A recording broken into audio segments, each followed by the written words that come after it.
So today, ladies and gentlemen, this podcast is dedicated to my old pal, athlete and coach David Vautour, one of the biggest boxing developers in the province of New Brunswick for many years now. Dave and I have quite a memory of the history of boxing, but even he can agree we didn't see this coming in any shape or form. Why would an incarcerated murderer at Rahway State Prison eventually become possibly the number one contender for the light heavyweight title in the late 1970s in a very crowded division in that era? So today we're going to be talking about the interesting case and the still confusing rise to prominence of one James Scott. Now, Scott, who was originally from Newark, New Jersey, spent most of his early years behind bars starting at the age of 13 when he was sent to a reformatory for truancy. He first took up boxing while serving time at the Trenton State Prison and was released in 1968, but only pursued the sport seriously after a subsequent robbery conviction, and he became incarcerated again. As part of its rehabilitation system, the New Jersey prison system offered inmates a variety of job training programs, including training in boxing, whether as a fighter, a trainer, or a cutman. Scott soon became the light heavyweight champion of the New Jersey prison system, which kind of is different, but once we describe what the prison system was in relation to boxing, it'll all become into focus. Now, when he became a major contender for the WBA title, he was still incarcerated at Rahway State Prison. I really don't know how it worked out that he started getting fights after being released and starting a career and going back into jail, but we'll break it down. Now, in 1974, he was released on parole to pursue a professional boxing career. Now, at the time, he was quite a in-shape, prominent fighter, and he eventually, fighting out of Miami Beach, he won 10 bouts and had one draw between January 74 and February 75, which is a very busy schedule for any light heavyweight. However, Scott eventually returned to New Jersey, where he was convicted of robbery. An additional charge of murder resulted in a hung jury. From then to the end of his career, all of Scott's professional fights were held in Rahway State Prison. Now, the fights in Miami Beach, he had won a fight against a top contender by the name of Jesse Burnett, who at the time was undefeated. He also defeated a one-time contender called Sugar Ray Anderson, who entered the contest with a 35-11-2 record. So he bet some top 30 contenders. But he went back to Rahway. He fought somebody called Diego Robertson, and then Fred Cleveland Brown, who was, again, an up-and-coming contender. For some reason, though, ladies and gentlemen, the number one contender for his division or his weight class was one Eddie Gregory. Now, Eddie Gregory was one of the best pound-for-pound fighters of his era. He also converted to the Muslim religion. He called himself Eddie Mustafa Muhammad.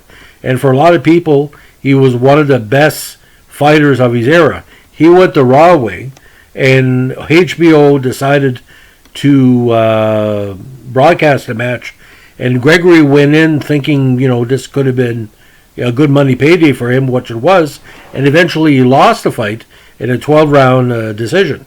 Now, Gregory said in later published reports that Scott was the better man that day, but the world, and especially Ring Magazine, became fascinated. Why would a contender like Eddie Gregory be going to a prison where that fighter would have no chance to get out or promote himself? And it became a cause célèbre because some people felt that James Scott deserved a chance, while other people said, he's a criminal, he's suffering from this murder verdict, he shouldn't be given a chance like regular contenders. Now, this is what happened, ladies and gentlemen. In the back-to-back fights over several months, he took on some of the best contenders in the world and won all of them. He bet Richie Cates in the 10-round KO. Cates was 35-4. The great Bunny Johnson knocked him out in 7. Johnson at the time was 52-11-1. Inigo Cornetti, a good contender, 34-3, lost fifth round KO. He knocked off a top 20 contender Jerry Celestine by unanimous decision, and this is where he became the number 2 contender in the world with a big victory against a very rugged and very tough Yaki Lopez, who was 47-8. Now, at the end of 1979, he was a number 2 contender for the world title, where it also had people like Marvin Johnson, Matthew Franklin, who became Matthew Saad Muhammad, and other strong contenders, Lottie Mawali. He decided to take on an up-and-coming contender called Jerry the Bull Martin, and he didn't call him Bull for nothing. Jerry Martin ended up beating Scott via a unanimous decision, where Martin used his better movement to knock off Scott. Now, all these fights were being held in Rahway State Prison in their big recreational area, being broadcast on NBC, CBS, and in the case of Gregory, Fight HBO. So here we are in North America following all these great contenders, and James Scott becomes again a cause célèbre because we didn't really know who allowed all these fights to take place. Was it promoting the prison system and rehabilitation? Were the people involved in the big money, some of the black Muslims involved in the Ali group, the Larry Holmes group? Now at this time, ladies and gentlemen, we had a number of rising fighters going on. Mike Rossman, who now bet Victor Galindez for the title and then later lost the title back. And we had a big contender, Dwight Braxton, who at the time was going to be a future contender, eventually fought one cruiserweight world title and fought Evander Holyfield for that title. And Braxton went to Rahway, sponsored by a lot of the black Muslims, and won the fight that essentially ended James Scott's professional career. Now, if Scott ever fought for the world title, the people would have to go to the prison. So it was a means to an end. They could give Scott these fights and make money off him, but there was no way he was going to be let out.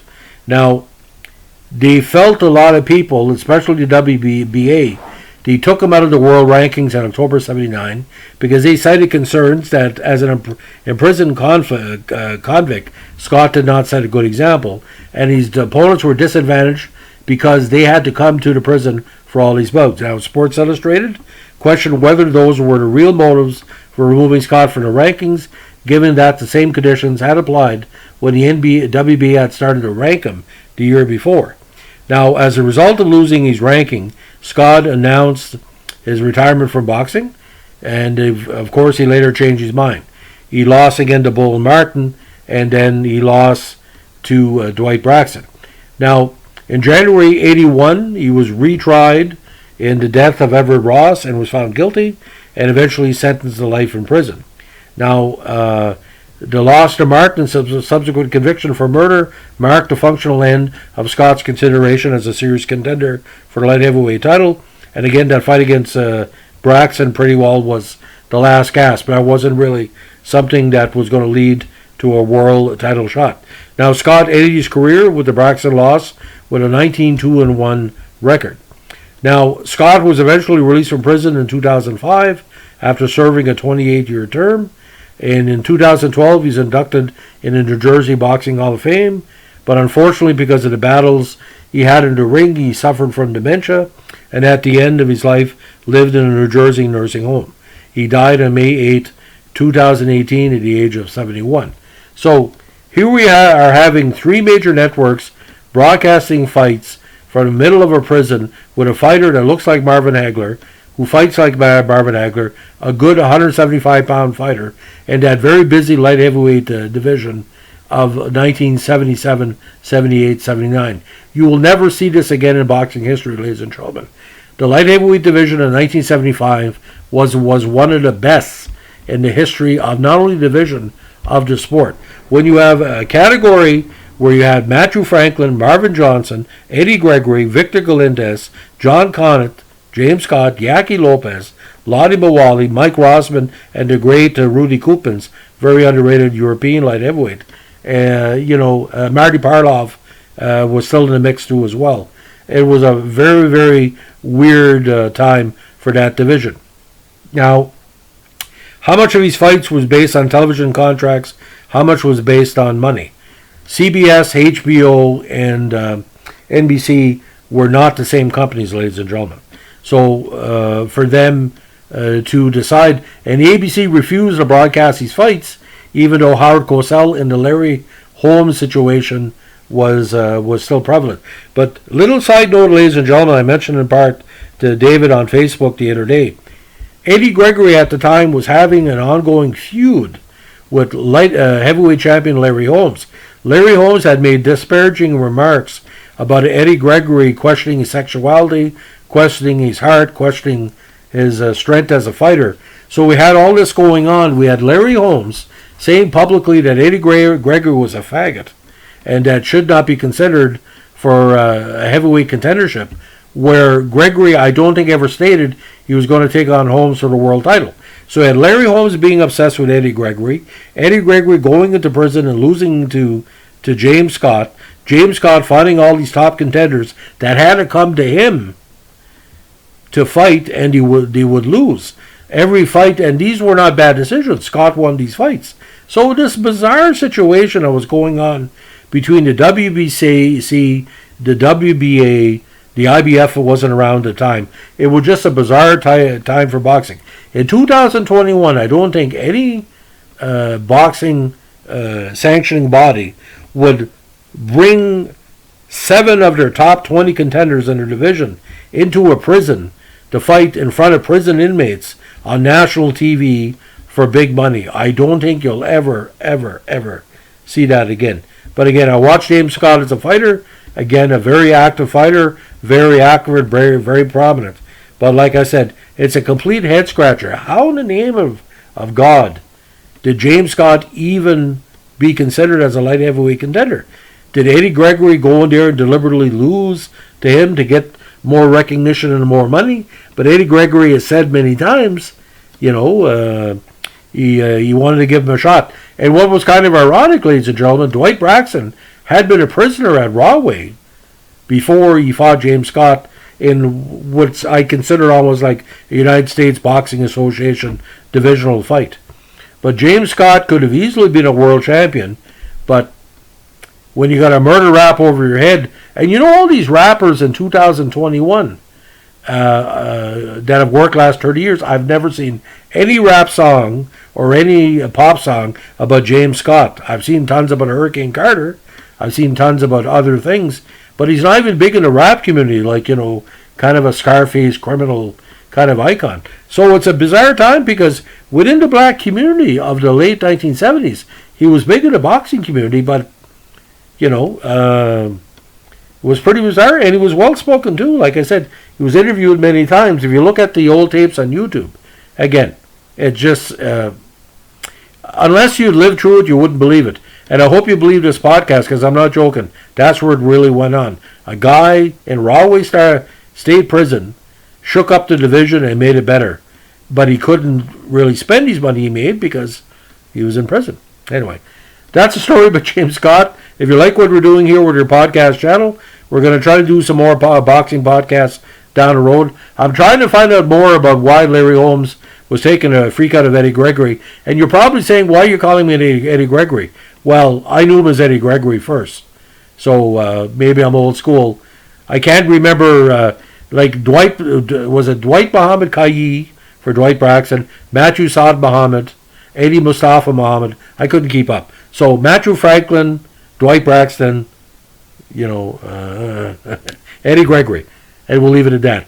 I'll use the Canadian 1979 Ring Magazine pronunciation for these 3 fighters. But I said, go on YouTube, Matthew Franklin, Marvin Johnson, Yaki Lopez, James Scott, Victor Galindez, Mike Rossman. Check out the fights. You're going to love them. Have a good day. Bye.